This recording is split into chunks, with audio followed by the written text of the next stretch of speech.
محمد.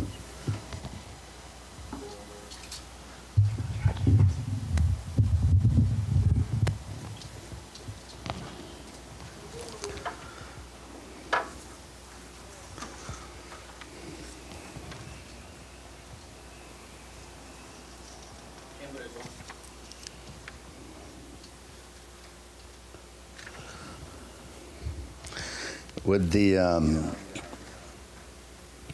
the event, what's going on around the world these days, and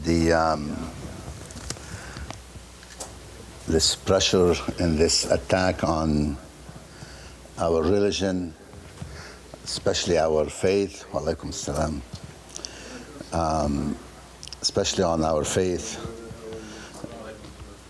The attack is big and it's enormous, and they're not hiding it.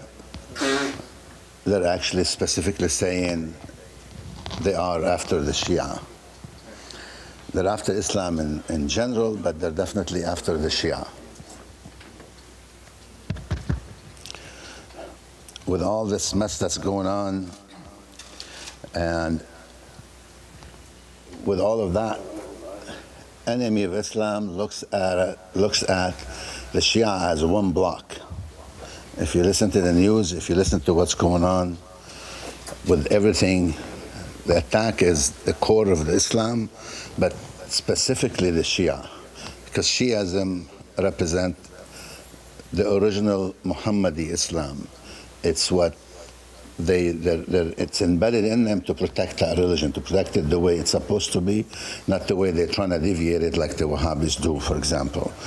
But the enemy looks at us, the Shia, the followers of Ahlul Bayt, as one block, whether we're in Lebanon, Pakistan, Iran, Iraq. That if you look at the news and you watch how they talk about everything, they talk about us as one block. Now they understand that these people, the aqidah that we have, the doctrine, the Shia doctrine that we have, they know that's the core. That's what drives us. That's what leads us. That's what makes it lead the way for us. It's that Shia doctrine. So it's eradicating the Islam. It's not right now. Eradicating the Shia, it's not something just right now. It's not all of a sudden they woke up to it. It's been happening for years and years, for hundreds of years actually. I made a khutbah before that. For the past almost 1,500 years, we've been under attack, we've been slaughtered and killed, just for the fact that we're being Shia, just for the fact that we follow Muhammad wa Ali Muhammad, just for that. Allahumma salli ala Muhammad wa Ali Muhammad wa ajil farajahum. Shiism is recognized by so many ways. Of course, we're the followers of Ahlul Bayt, we're the followers of the right way of the message. But there's a few characters that define what Shiism is. Shia, for example, we have the Imam. We believe our Imam is present. So no matter what happened, we believe we're under that umbrella, we're under that privilege, under that cover, under that protection of an Imam that's actually alive and around. So we believe, first thing, that we are under that protection. And then the second factor we have is the fuqaha, al-fuqaha.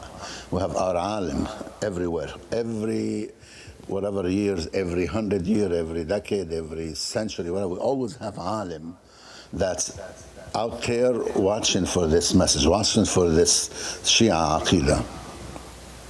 That was the second, the alim.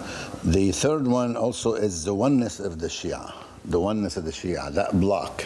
No matter what, when we meet, when we see each other, for example, you went to Bell a while back, Hajj was so happy when he saw me and told me that.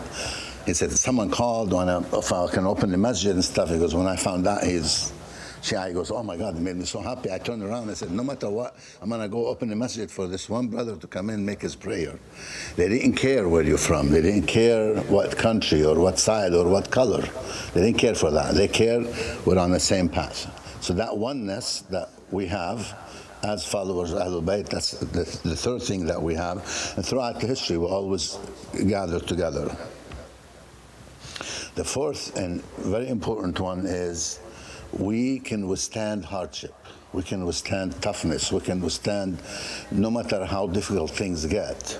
The followers of Ahlul Bayt always can withstand that. They can go through the hardship and deal with it no matter what. We believe that's as long as we're in the right way, we can deal with that.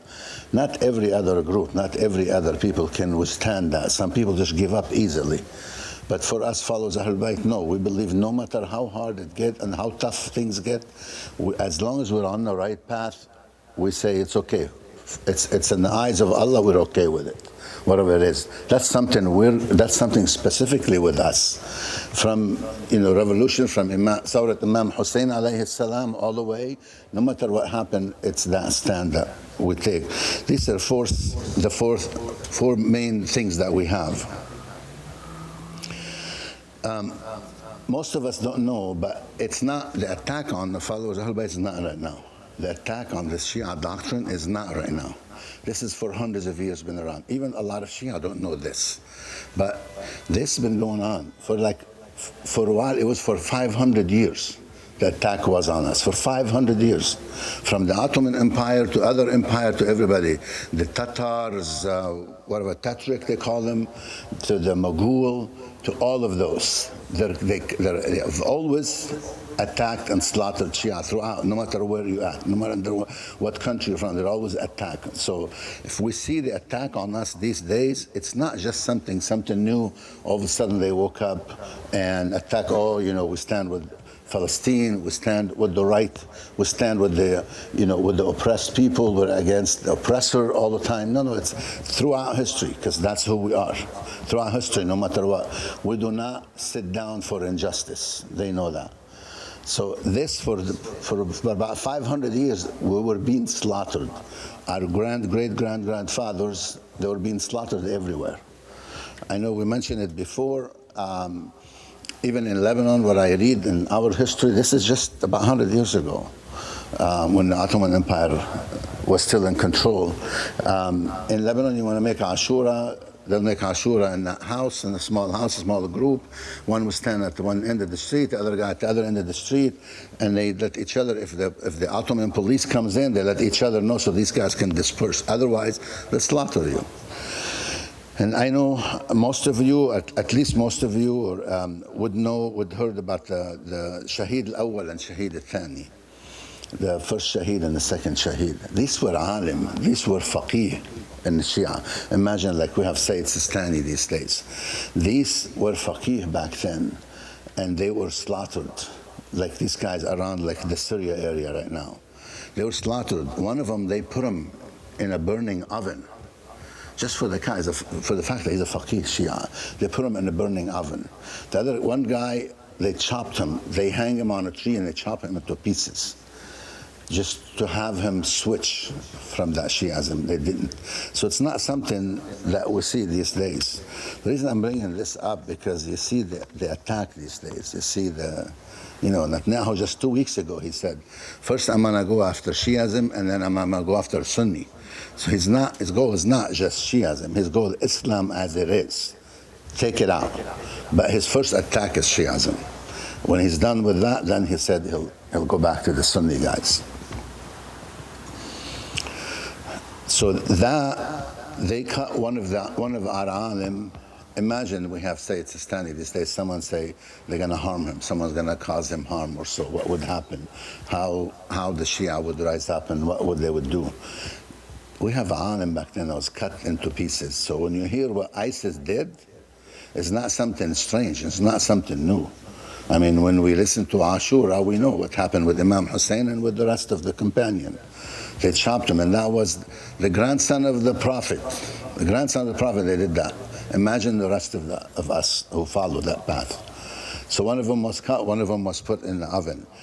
History, whether here or even back home, when I studied history as a kid, talk is always about the Holocaust and what happened, how they put Jews in the oven and burned them. But nobody tell you about these things. Nobody tell you that's a major alim. Imagine they pick up the Pope and they do that to him. That's what happened back then. That's what they used to do. They've always after, especially the alim. So we go from the Tatar days to the Mughal to all those people around the Russian area when the Ottoman Empire was controlling that region, all the way there. Tataristan, I think it's called back then. If you look at history, this is what was going on there. From them all the way to most recently, of course, Saddam Hussein, killing Sayyid Muhammad Baqir al-Sadr, his sister, his family, and a bunch of other alim. And he had planned to kill more, but they fled and they left the area. But Saddam also was on that path of killing those alim. Destroy any alim that you can. So hopefully that doctrine will change with time. So all the way till Saddam these days, he did that as well.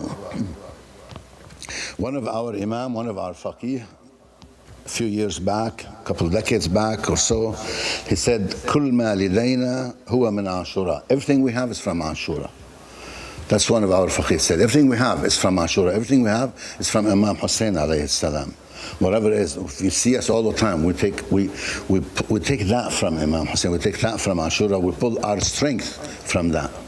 So he said, everything we have, everything that we enjoy, whatever, if we're powerful right now, if whatever, it's all from Ashura. Ashura teaches us a lot. And then inshallah, we will not go through that. Inshallah, things will change, we will not go through that. Our people said, we cannot, our people always sacrifice, and we believe as Muslim, when a person sacrifices their life, when blood is shed and people being sacrificed, people die as a shaheed, that will only rise up to a better and more victorious days, better time ahead. Even though now we may not see, we may see the crying of the people, we may see the suffering of our people, but that will only come up as, that's how Allah promises in the Quran. You're not going to get victory until you pay price, until you pay heavy. Then victory comes in. Another factor that whenever we face danger, we believe Allah will interfere. Everything you do, in the end, we believe, like I said, we have our Imam, he's present, we believe in that, we believe he's overlooking things. No matter what we go through, if you think about it, if you think of the Imam, where is he, what is he doing? We know, our belief that he's out there looking for us, looking for our good affairs, no matter how, Imam is looking for that. But also we have Allah's interference. Allah, whenever injustice hits us, when things get to the max, we believe Allah interfere, and that's what happened throughout history all the time. Allah will interfere with that. Allah will get to defend this aqeedah, this doctrine. Allah will defend it, because we're right, we're on the right path. All we're seeking is Allah's pleasure. All we're seeking is rid Allah. When we're on that path, and that's what we're after, Allah will intervene and Allah will help us. Allah will aid us with that. Once we're following the doctrine of Muhammad wa Ali Muhammad, Allah's going to protect it. Allahumma salli ala Muhammad wa ali Muhammad. Allah will protect it no matter what. Allah's not going to let that. Allah sent that message. Allah sent the Prophet. Allah sent the Quran. Allah sent us Islam to save us from everything else and to lead us on the right way. So Allah's not going to leave that alone. Allah's not going to let the oppressor take over, push harder, kill no matter what, do whatever they want. We've seen that in history. We even seen Hitler. Hitler just want to wipe out everything. Everybody that he doesn't like, take them all out. But did he succeed? In the end, of course not, he didn't. And then throughout Islamic history, Allah will intervene. Look at the arrogance of everybody, from Netanyahu to everybody, like you could see, all their arrogance. If we look in history, Louis the 14th, even to Napoleon. You know that when Napoleon actually took over and went all the way back to Egypt, took over Egypt, Napoleon stood out there and he said, "I make the law here, and I decide what women would wear." When he approached about the hijab and he said, why they're wearing hijab, they said, this is their religion. He said, I am the ruler, I make that rule. I tell people what to wear and how to dress up. So they talk about Napoleon, he saved France, he did this, he fought. But this guy was arrogant also. And from those days, what do we have to do with the French issue? But no, when they come to our country, they want to tell us what to wear, how to dress up, and how to live our life as well. So that has been through history. Anytime you look at any time in history, you see people that do that. Oppressors always get very arrogant, and they start talking about they're so powerful. Look at Pharaoh. Who thought, when Moses alayhi salam approaching the ocean, the sea, was Pharaoh and all his army, tens of thousands of people behind him. If we look at it ourselves, would we think that Moses is going to be saved or Moses is going to survive? When we look at that, you think there's no way. Pharaoh's going to eat them up alive and chop them all. But Allah intervened. Allah subhanahu wa ta'ala intervened, split the ocean. Moses and his people were saved. Where's Pharaoh? This is no matter how powerful they get, at one point when they get to the max, Allah will intervene to save that faith. Allah will intervene to save that religion and the people of that religion. Pharaoh drowned. Nimrod died by a fly. Just a fly that bothered the hell out of him till he died. Saddam, if you look at his pictures, after killing so many alim, where was Saddam? He thought he's so powerful. They dug him, they got him from a hole in the ground, they picked him up. These things, if we look at it, if we think about it ourselves, if we just think about it, that's humiliation before they go and face Allah on Judgment Day. This is a humiliation in life, in this life. That arrogance, Allah is going to humiliate them in a way. Look at Gaddafi. Gaddafi took Sayyid Musa Sadr from Lebanon and made him disappear. We don't even know what happened to that Sayyid. Why? Because the Sayyid didn't want civil war in Lebanon. Let me just talk about my country. Sayyid Musa Sadr did not want civil war in Lebanon. He's telling the Christian, don't leave. You and us here will protect this country. We will protect you. Don't leave. We're with you. He's telling the people of other religions, don't be scared. Don't be worried. We will protect you. Gaddafi took him so they can continue that civil war in Lebanon. The arrogance of Gaddafi, look what happened. He was on video, how he's beaten up and dead. Saddam, out of a hole in the ground, he was hiding in there from having so many palaces full of gold and plated gold everywhere and money and all that. In the end, he was hiding in a trench and came out of it. That's humiliation. That's Allah's work to humiliate someone for what they've done. These are people that killed the alim over and over and over again. They pick up alim and they chop him, they kill him. So if we look at that, it makes us not so much worry about what we face these days, because we are facing that attack. Make us not worry about it. I'll finish this with, when you read the story of what happened with Abraha when he brought all the elephants and came to Mecca. Abraha came up and then he went over to Mecca, and then he told Abdul Muttalib came up, and Abraha said, what do you want to do? Do you expect me not to hit, not to destroy the Kaaba? What do you want? Abdul Muttalib said, no. That house, he said, that للبيت رب يحميه. That house, the Kaaba, it has Allah will protect it. That house belonged to Allah and Allah will protect it. And then what happened after that? He was so powerful, he's so powerful, Abraha, with all these elephants with him, with all the power that he has. In the end, what happened? Allah said in the Quran, Bismillah ar-Rahman ar-Rahim, نرميهم بحجارة. نرمي حجارة من سجيل. Allah said, then in the Quran, another ayah said, كيف فعل ربك بأصحاب الفيل. If you read that, we'll know now, no matter how powerful they are, whether we're weak or not, if we're strong or not, we have to do what we have to do. In the end, Allah will intervene. Allah will make things happen, because Allah is going to protect the message of Islam under any condition, no matter what happened. It's under Allah's protection, no matter what. Just like Allah said, I protect the Quran from being translated or being, like happened with other religion. Allahumma salli ala Muhammad wa ali Muhammad. So just like Allah said, I will protect that Quran, I'll protect that word of Allah that will never be changed again, like it happened with other religion, with other messages. So Allah protected that, and then same thing, the Kaaba Allah will protect it, this religion Allah will protect it till Judgment Day, because that's going to be the final things where Allah said this is the right way when our Imam reappear, and then inshallah will be victorious. That's what happened. When Allah wanted something, it will happen, but Allah has His timing. It all depends on Allah's timing, not our timing. We have to do what we have to do, and then Allah's timing will make things happen then. Allah in the Quran say, وَلِمَنِ الْمُلْكِ الْيَوْمِ. Who all this belong to? It said, لِلَّهِ الْوَاحِدِ الْقَهَّارِ.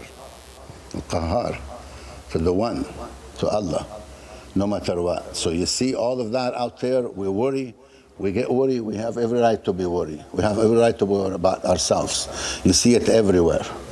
Now in Europe, they're attacking the hijab. They're saying, they're rising up saying they shouldn't wear hijab. But you see that attack everywhere. The person, whatever, last year tried to burn the Quran. What's the message of them trying to burn the Quran? What does it matter to them? It doesn't matter who you are, but it's just Islam. It's always Islam, the Quran and Islam. That's what it is. We know in the end, Allah will intervene and Allah will protect us and that message. Allahumma salli ala Muhammad wa ali Muhammad. Allahumma salli ala Muhammad wa ali Muhammad. Allahumma salli ala Muhammad wa ali Muhammad. Allahumma salli ala Muhammad wa ali Muhammad. Wa ajal farajahum.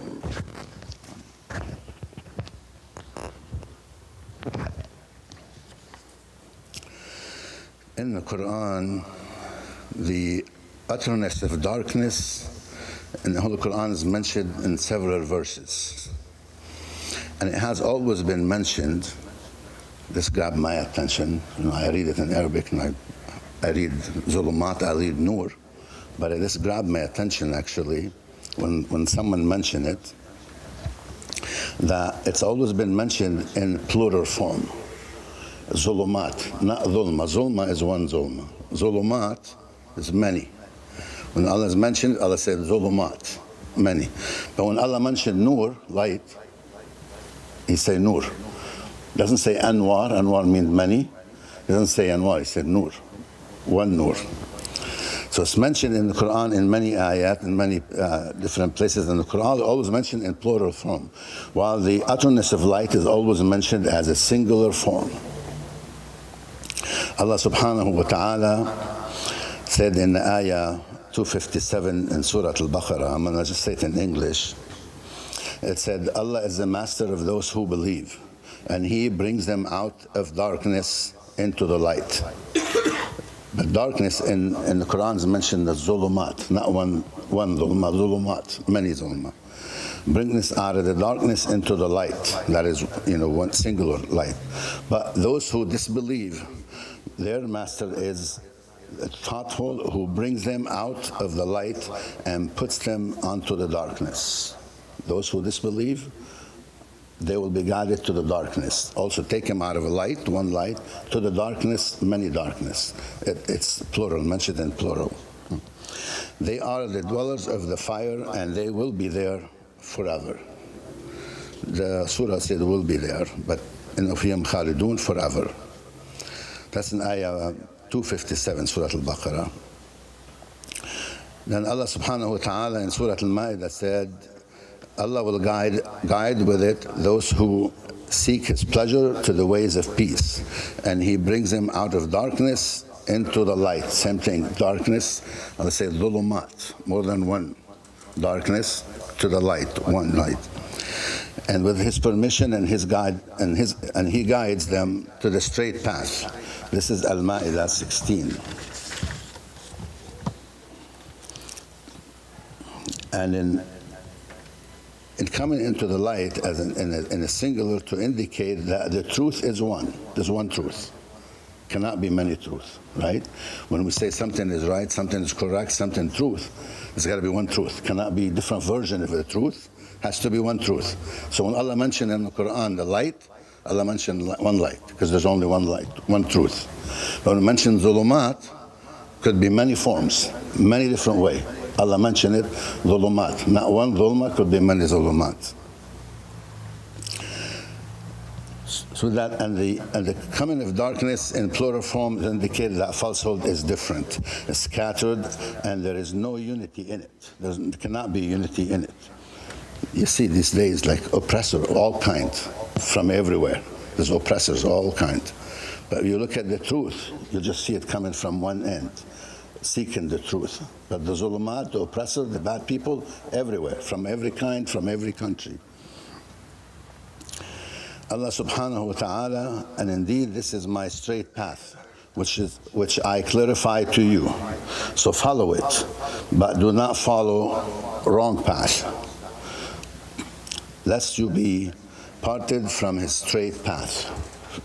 This is what Allah enjoined upon you, and then when you may be pious. This is Surah Al-An'am, Ayah 153. Bismillah ar-Rahman ar-Rahim. I'll say the other part of it that I said in English. وَلَا تَتَّبِعُوا السُّبُلَ تُفَرَّقُ بِكُمْ عَنْ سَبِيلِهِ ذَلِكُمْ وَصَّاكُمْ بِهِ لَعَلَّكُمْ تَتَّقُونَ. It is narrated from it is narrated from Rasulullah sallallahu alayhi wa alayhi. Allahumma salli ala Muhammad. It is narrated that he said, Al-Quran huda min ad-dalala. The Quran is a guidance from error, from wrong. Wa tibyanu min al-ama. And a clarification from blindness. واستقالة من العثرة, a resignation from stumbling or bumps in your way. I'm going to continue the rest in English. A light from darkness, a light from events, and infallibility from destruction or ruins. A guidance from temptations, a clarification from sedition or temptation, from fitna, and a transition from this world to the hereafter. Rasulullah saying, this is the Quran. You follow the Quran, you follow the path of the Quran, the teaching of the Quran, that's what leads you to there. It's a transition, وَبَلَاغٌ مِنَ الدُّنْيَا إِلَى الْآخِرَةِ, transition from this world to the life after. And وَمَا عَدَلَ أَحَدٌ عَنِ الْقُرْآنِ إِلَّا إِلَى النَّارِ. And whoever abandoned, whichever one that abandoned the way of the Quran, from the way of the Quran, except to fire, going to hell, going to nar. You abandon Quran, you abandon the way of Quran, not saying, abandon reading, reciting the Quran, abandon the way of the teaching of the Quran. No one can abandon that way, but will end up in fire. This is the teaching of Rasulullah. So when we see things around, we see everything going on these days in the world, this attack, it's after that one book, after that Quran. Whatever they can do. If you remember last year sometime, I told you I found the Quran in one of the cars that I got. And you remember I read this person. He made it his job is to make Islam look bad, to make the Quran look bad. And he would get certain quotes from different books of Islamic teaching, and he'll quote stuff and he'll say, look, this is their Quran, this is what it says. I know I talked about it then, I'm not going to get into it, it will take too long, but this person made it his goal to look at the Quran, get certain verses and translate it from different hadiths, even from weak hadiths. He'll take that weak hadith and use it against Islam to smear the Quran and smear the religion of Islam. That's what they use. That's the enemy of Islam would do that. And then we see it these days a lot. You watch on social media, this attack is enormous on us and on Islam itself. I'll be very quickly, I saw a video the other day, some lady asking a person, that white American guy that I guess converted to Islam, and she said, Islam is the cause of every problem there is. And said, do you know any Muslim? No. Have you seen any Muslim that cause a problem? No, but Islam, he goes, where do you get your information? He goes, all the media. It's on TV all the time. Islam is the cause of every problem. He said, when was the last time you see somebody Muslim did something like, to us here, American? She goes, well, but it's in the news. No matter what, that's it. That lady has that fear. because the media told her so. The media showed her that, oh, this is what Islam is.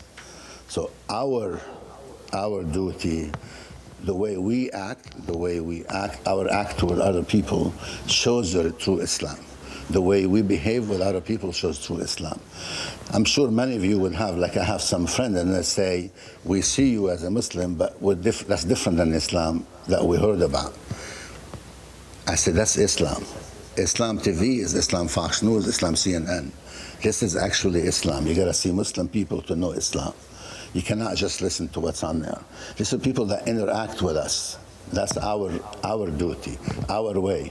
Whenever we do that, you're helping. That's one of the ways that we can help in the spread of Islam itself, or the message of Islam, or the goodness of Islam, or how good it is.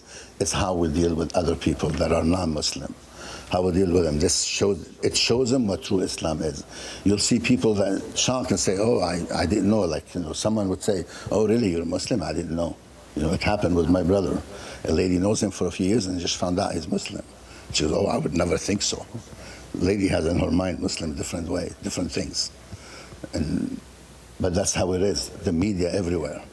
So our duty is to learn ourselves, to not abandon our book, to recite the Quran as much, learn. Like I said, every time, if we read one ayah, you can read it 10 times, 20 times. Try and understand that ayah. That's what I'm doing, trying to understand more. The more you understand, it makes you more hungry, more thirsty that you want to know more. And it's our duty, as Rasulullah said, follow that Quran. Allahumma salli ala Muhammad wa ali Muhammad. Muhammad wa ali Muhammad. Ajil farajah.